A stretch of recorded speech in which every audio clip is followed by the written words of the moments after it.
Thom Hartmann here on the news. You need to know this. The same day that President Obama and the nation took a major step forward toward marriage equality, Republicans in the House of Representatives tried to drag the nation backwards. Hours after the president's endorsement of marriage equality, House Republicans passed a measure in support of the Discriminatory Defense Against Marriage Act, known as DOMA, which is a federal ban against same-sex marriage. The Republican measure also forbids the Department of Justice from using taxpayer funds to oppose DOMA. Even though Wednesday was a historic day for the nation, the President of the United States coming out in support of marriage equality for the first time in history, it's clear that this will be a long battle before the LGBT community finally gets full civil rights.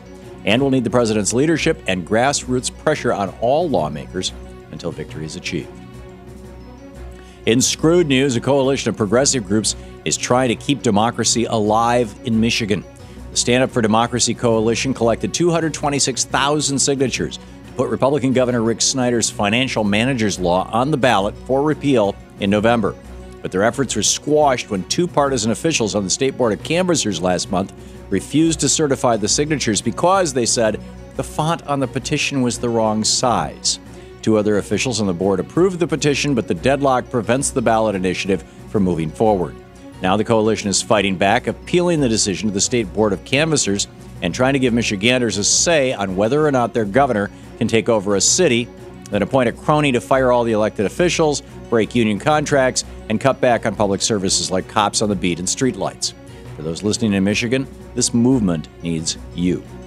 In the best of the rest of the news, Sheriff Joe Arpaio's days of racial profiling may be numbered.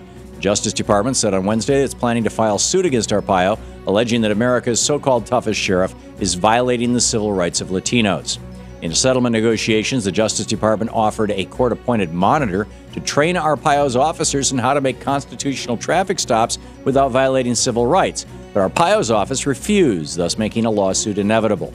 The allegations lodged against Arpaio include racially profiling Latinos, responding to racially charged citizen complaints, and punishing Spanish-speaking inmates.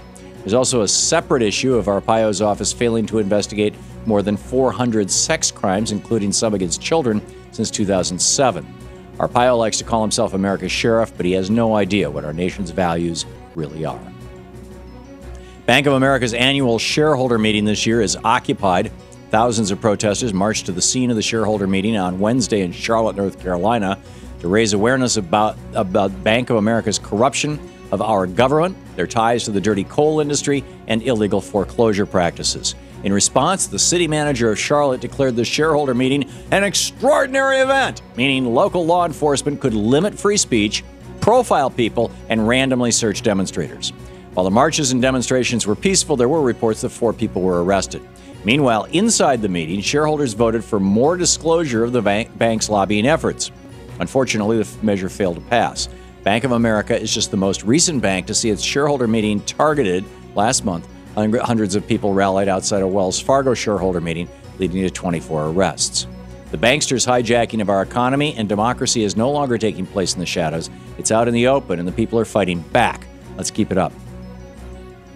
Desperate to keep his job in Wisconsin, recalled Governor Scott Walker is now trying to use tax dollars to bribe voters. With Wisconsin having the worst record of job creation in the entire country, and Walker losing in the polls to his recall opponent, Democrat Tom Barrett, Walker announced a $100 million investment in economic development in Milwaukee's poorest areas. That money will be used to reoccupy foreclosed homes and give loans to small businesses. It's an initiative pushed by President Obama and championed by Democrats in the state, but opposed by Walker back when his job was safe and he claimed the state didn't have enough money for job-creating investments. Barrett responded to the timing of Walker's investment, saying, "I question the sincerity of that when it comes 36 days before the recall election. Raises the question whether this is about creating jobs in Milwaukee or this is about saving Scott Walker's job," end quote. Since $25 million in campaign contributions from oil barons in Texas and banksters on Wall Street so far isn't enough to keep Walker's job safe, maybe $100 million in taxpayer money will do it. Time for climate change deniers to plug their ears and hum to themselves. The National Oceanic and Atmospheric Administration, NOAA, is out with a new report showing that the last 12 months, from May 2011 to April 2012, are the warmest 12 months ever recorded, with an average temperature of 2.8 degrees above the 100-year average. And already in just the first 4 months of 2012, the average temperature has been 5.4 degrees above the long-term average, also the hottest such period since record-keeping began back in 1895. Unfortunately, American lawmakers beholden to big oil are paid to ignore the data. And finally, the Washington Post is reporting that Mitt Romney bullied a presumed gay student while he was in high school. According to a former close friend of the presumptive Republican nominee, while attending the prestigious Cranbrook School in 1965, Romney followed the student into an empty room, pinned him down, and then cut his hair while the student cried for help. In a recent interview, Romney didn't deny the story and instead promised that he is a different guy now, though he's a guy who still doesn't think gays and lesbians should be able to marry who they love. And that's the way it is today, Thursday, May 10th, 2012.